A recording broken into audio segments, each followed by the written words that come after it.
Candle stick भित्र रहेको OHLC के हो। साथीहरु नमस्ते, फेरि पनि स्वागत छ तपाईहरुलाई हाम्रो च्यानल मौर्य के टेकमा। आज हाम्रो कैंडल स्टिक को दोस्रो दिनमा कैंडल स्टिक भित्र रहेको OHLC के हो यसको बारेमा हामी सम्पूर्ण जानकारी सजिलो भाषामा बुझ्नेछौं इक्जाम्पल को साथमा। कैंडल स्टिक भन्नाले कुनै पनि शेयर को प्राइस एउटा निश्चित समय भित्र भएको प्राइस मुभमेन्ट्सलाई देखाउने एउटा चार्ट हो। त्यो चार्टमा प्राइस कहाँसम्म पुग्यो र कहाँसम्म झर्यो भन्ने सबै संकेतहरु त्यही चार्टमा कैंडल स्टिक मार्फत चाहिँ दिन्छ। अब यसको चाहिँ हामी इक्जाम्पलमा बुझौं OHLC भन्नाले के हो।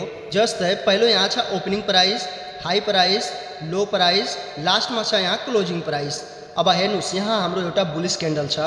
अब यो बुलिश क्यान्डलमा ओपनिङ प्राइस कहाँ छ, हाई प्राइस कहाँ छ, लो कहाँ छ र लास्टमा क्लोजिङ प्राइस कहाँ छ यो पहिला हामी हेरौं। अब हेर्नुस् बुलिश क्यान्डलमा के हुन्छ कि तलदेखि मार्केट माथि जान्छ। यहाँदेखि यसको ओपनिङ प्राइस हो। बुलिश क्यान्डलमा यहाँदेखि माथि जान्छ। तो यहाँ यसको ओपनिङ प्राइस भयो र यसको हाई प्राइस भन्नाले यो सबभन्दा माथिको जहाँ यसको विक बन्छ यो चाहिँ 580 के हो यसको हाई प्राइस हो र त्यसपछि यसको लो प्राइस 490 छ र यो क्यान्डलको शेडो यहाँ तल बनेछ 490। यसको चाहिँ लो प्राइस 490 सम्म गयो। अब यो क्यान्डल भित्र रहेको OHLC भन्नाले ओपन हाई लो क्लोज यो यसको सर्ट फर्म हो।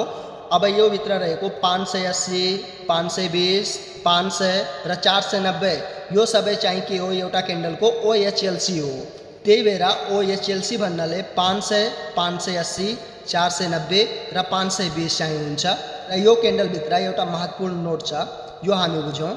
यो हाई प्राइस यो चाहिँ विक को टपमा बन्छ। 580 जहाँ छ यो यसको विक को टप हो। त्यसपछि यसको क्लोजिङ प्राइस बॉडी अप यो जहाँबाट यसको ओपनिङ भएछ त्यसको लास्टमा यहाँ आएर क्लोजिङ भएछ यो 520 यसको चाहिँ क्लोजिङ प्राइस भयो। कि ओपन प्राइस चाहिँ बॉडी को डाउनमा बन्छ। यो पुरै बॉडी हो र यो बॉडी को चाहिँ यहाँ डाउनमा यसको ओपनिङ भएछ र यसको लो प्राइस यो शेडोमा बन्छ।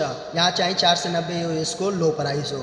र साथीहरु यदि तपाईले नेप्सेमा ट्रेड लिन चाहनुहुन्छ भने यो क्यान्डल स्टिकले मात्रै पुग्दैन। यदि तपाईले चार्टमा भएको सपोर्ट लाइन, रेसिस्टेन्स, भोल्युम र प्राइस र मार्केट चाहिँ कुन ट्रेन्डमा छ यदि तपाईले यो 5 वटा कुरा थाहा भयो भने तपाईले प्रो जस्तै ट्रेड गर्न सक्नुहुन्छ। र साथीहरु यो भिडियो उपयोगी लाग्यो भने च्यानललाई सब्स्क्राइब गर्नुहोस्, फलो गर्नुहोस् र शेयर गर्नुहोस्। हस्, धन्यवाद।